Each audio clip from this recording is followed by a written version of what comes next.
Pernah kebayang nggak sih kalau pertempuran paling mematikan di abad ke-21 ini ternyata nggak terjadi di medan perang fisik? Nggak ada suara tembakan, nggak ada ledakan mesiu. Semuanya terjadi dalam keheningan server dan gelapnya kabel serat optik di dasar laut. Hari ini kita bakal melompat langsung ke dalam realitas gelap konflik digital modern. Kita akan sama-sama membedah anatomi perang siber berdasarkan temuan menarik Ben Buchanan dari bukunya The Hacker and the State. Percaya deh, dampaknya ini bisa meruntuhkan ekonomi sebuah negara cuma dalam sekejap mata. Oke, mari kita mulai pembahasannya. Coba bayangin, di tahun 2016 tiba-tiba muncul sebuah pesan di internet dari antah berantah. Tata bahasa Inggrisnya berantakan banget. How much you pay for enemy's cyber weapons? Awalnya, ya orang-orang mikir ini paling cuma ulah troll internet iseng. Tapi ternyata sama sekali bukan.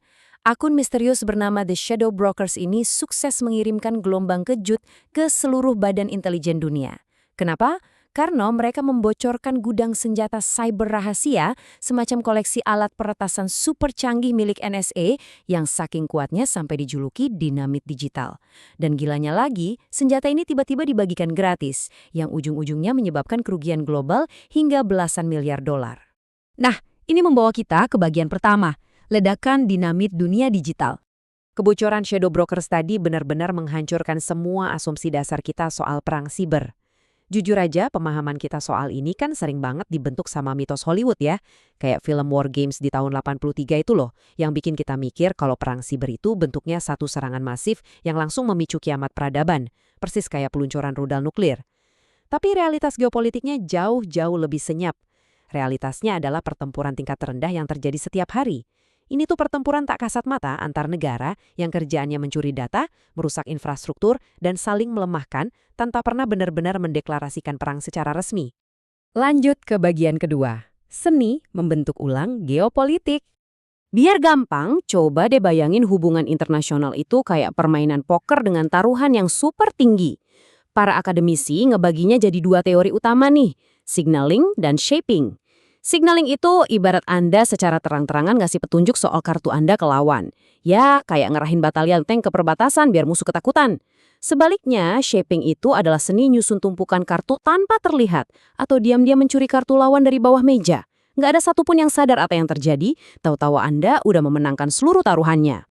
Secara objektif nih, operasi siber itu sebenarnya alat yang sangat buruk kalau cuma dipakai buat memberi sinyal. Gini logikanya. Begitu musuh sadar Anda punya senjata siber tertentu, sistem mereka bakal langsung ditambal, dan boom, senjata itu otomatis jadi nggak berguna lagi. Tapi kalau buat urusan shaping, memanipulasi arena geopolitik secara diam-diam demi keuntungan negara, wah, operasi siber adalah alat yang benar-benar tak tertandingi. Sekarang kita masuk ke bagian ketiga, keuntungan tuan rumah spionase. Kita ini kan sering mikir kalau internet itu semacam awan abstrak yang mengambang bebas di angkasa kan? Padahal, semua data digital yang kita kirim itu harus melewati rute fisik nyata di muka bumi. Jadi, geografi itu masih sangat mendikte dunia digital.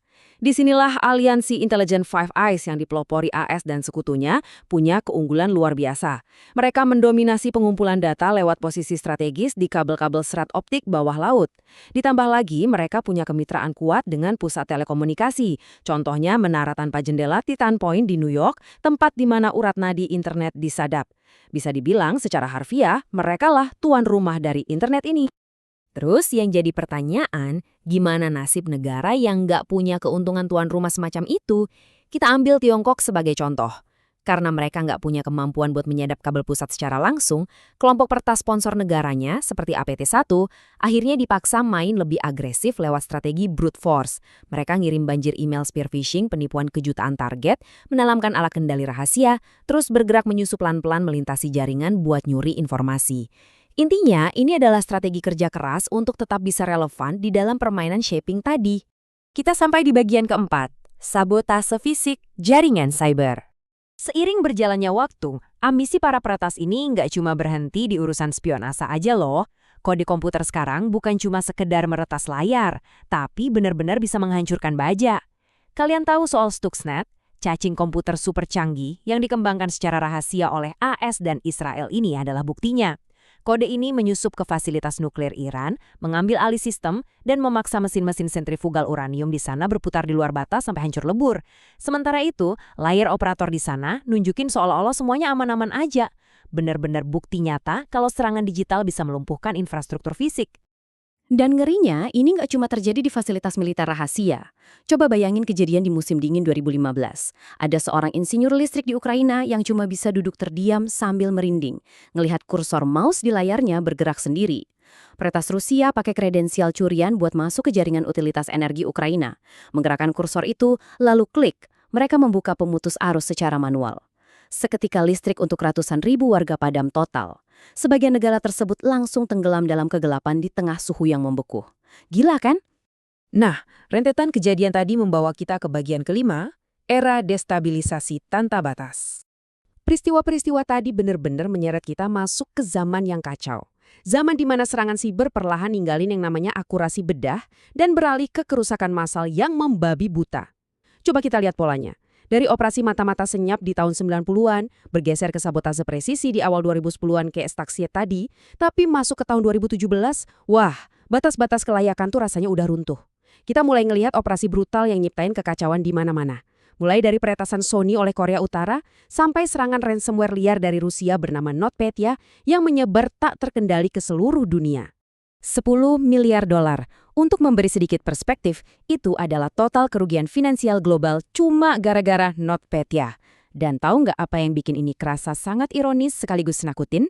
Faktanya adalah, NotPetya ini memanfaatkan celah keamanan pakai alat peretasan buatan NSA, alat yang sebelumnya dibocorkan ke internet sama The Shadow Brokers di awal pembahasan kita tadi.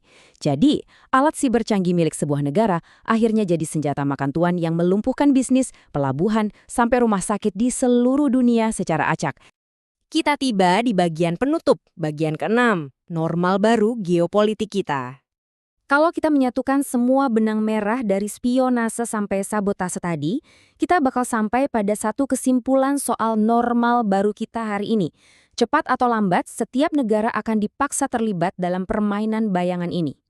Puluhan tahun lalu, seorang diplomat bernama George Kennan pernah memperingatkan tentang ritme perjuangan yang abadi di dalam dan di luar peperangan. Menarik banget ya, karena frasa ini secara sempurna ngegambarin kondisi internet kita sekarang. Internet hari ini bukan sekedar desa global tempat kita komunikasi damai. Ini adalah kanvas medan pertempuran geopolitik yang aktif, hidup, dan sangat liar. Jadi, dari seluruh sejarah peretasan tingkat negara yang udah kita urai hari ini, ada satu pertanyaan pamungkas yang tersisa buat kita. Ketika negara-negara raksasa saling meretas sistem utilitas, bank, dan rumah sakit sebagai bentuk negosiasi geopolitik, di manakah posisi kita sebagai warga sipil biasa? Apakah kehidupan pribadi, data privasi, dan keselamatan kita pada akhirnya hanyalah kerusakan tambahan atau collateral damage yang dianggap wajar dalam baku tembak digital ini? Coba deh kalian pikirin hal itu. Di saat berikutnya kalian terhubung ke Wi-Fi dan masuk ke internet. Terima kasih udah ikut ngebedah topik seru ini bareng kita.